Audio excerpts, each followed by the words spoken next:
안녕하세요. 축구 감별사입니다. 잉글랜드 FA컵 아스날 대 리즈 경기는 아스날이 1대 0으로 승리하였습니다. 현재 리즈 유나이티드는 챔피언십에서 1위를 달리며 리즈 시절로 돌아가려는 모습을 보여주고 있는데요. 이 경기에서도 위협적인 모습을 보여주었습니다. 그리고 아스날은 전 후반에 다른 경기력을 보여주었는데요. 아스날은 위협적인 리즈를 상대로 어떻게 승리하였는지 분석해 보겠습니다. 고고싱! 포메이션과 라인업입니다. 아스날의 선발 라인업은 3-5-2 포메이션으로 나왔지만 경기에서는 4-5-1 포메이션을 만들었습니다. 그리고 수비 시에는 4-5-1, 4-4-2 포메이션으로 쉬프트하여 움직였는데요. 페페와 넬슨이 내려와서 수비를 돕는 형태로 움직였습니다.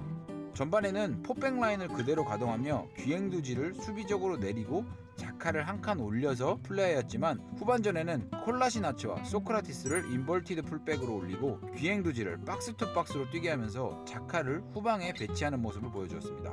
귀행두지의 히트맵을 보면 알 수 있는데요.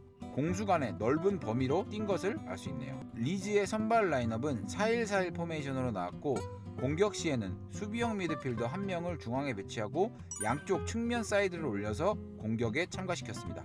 수비 시에는 4-1-4-1 포메이션을 유지하는 모습이었습니다. 양쪽 사이드 아일린과 더글라스의 빠르고 적극적인 공격 참여로 아스날 파이널 서드를 공격하였는데요. 경기 장면에서 보겠습니다. 포백 수비 라인을 유지한 뒤 귀행두지가 내려와서 볼을 받을 준비를 하고 자카는 올라가 있는 모습을 볼 수 있습니다. 이 장면에서도 귀행두지가 로폴딩의 볼을 받으러 내려오는 모습입니다. 리즈는 전방에서 7명의 공격 전개를 하는 모습을 볼 수 있는데요. 양쪽 풀백이 언더래핑, 오버래핑을 하면서 공격에 수적인 우위를 점하는 모습이었습니다. 빌드업입니다. 아스날은 빌드업 시 불안한 모습을 자주 연출하였는데요. 로폴딩의 부상 복귀 경기였지만 아쉽게 패스미스를 하며 아스날을 위험에 빠지게 했습니다. 로폴딩뿐만 아니고 루이스도 불안한 모습을 보여줬는데요.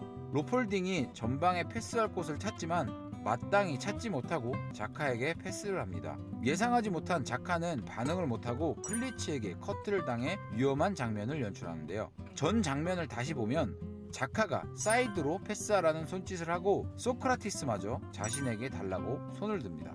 다음 장면에서 로폴딩이 귀행두지에게 오라고 손짓을 합니다.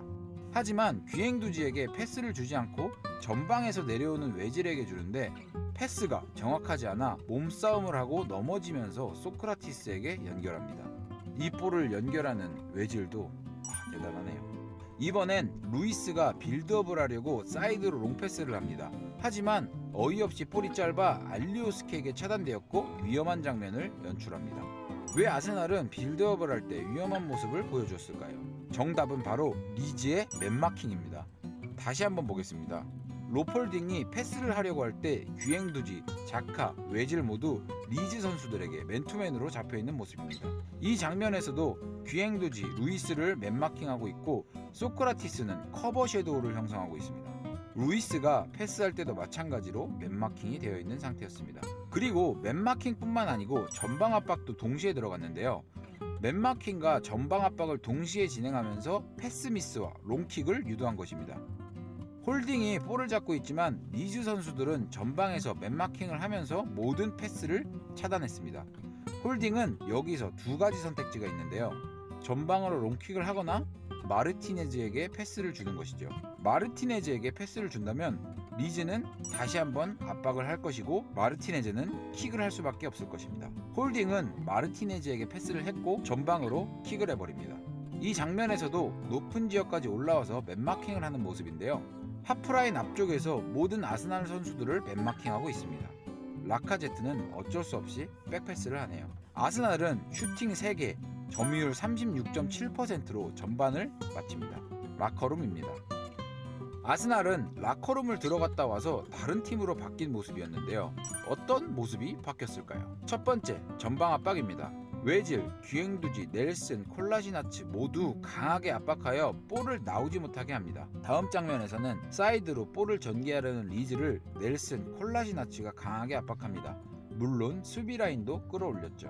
두 번째는 위치 변화입니다. 아스날은 전반과 다르게 귀행두지를 자카보다 앞선 위치에 배치시키면서 볼이 나오는 것을 차단하는 역할을 지정했는데요. 자카는 한 칸 내렸고 소크라티스, 콜라시나츠를 인버티드 풀백 역할을 주면서 콜라시나츠, 자카, 소크라티스 라인을 만들었습니다. 그리고 콜라시나츠와 소크라티스는 필요시에 사이드로 벌려주면서 공격을 도왔습니다.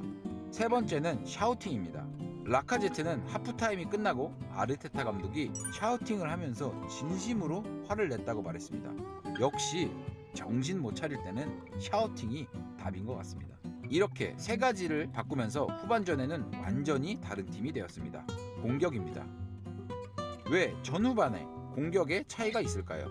답은 파이널 서드인데요. 앞서 말했듯 아스날은 리즈의 맨마킹, 전방 압박으로 빌드업을 하는데 잦은 패스 미스와 롱킥으로만 볼이 나왔습니다. 전반 데이터를 보면 파이널 서드로 도착하는 패스가 아스날은 19개, 리즈는 87개로 확연한 차이를 보이고 있는 것을 알 수 있는데요. 하지만 후반 데이터를 보면 정반대가 되어 있는 것을 알 수 있습니다. 아스날은 83개, 리즈는 33개로 전방과는 다른 팀이 되었습니다. 아스날은 후방의 전방 압박, 위치 변화, 라커룸에서 샤우팅으로 승리를 할 수 있었습니다.